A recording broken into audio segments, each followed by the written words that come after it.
Kain tayo ng ice cream. Ayan na, nalasahan ko na yan, yung ice cream. Ang sarap ng kain ko dyan. Kayo din, bili na rin ng ice cream. Street, street ice cream. And iba yung tawag dyan.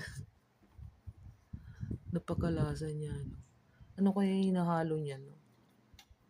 I-search ko muna para try ko nga rin gawin. Pero may bago na ngayon, di ba? Yung nilalagyan na lang nila ng gatas at saka nung cream, cream. Sa cream na natin nahalo nila tsaka gatas. Pwedeng pwede na.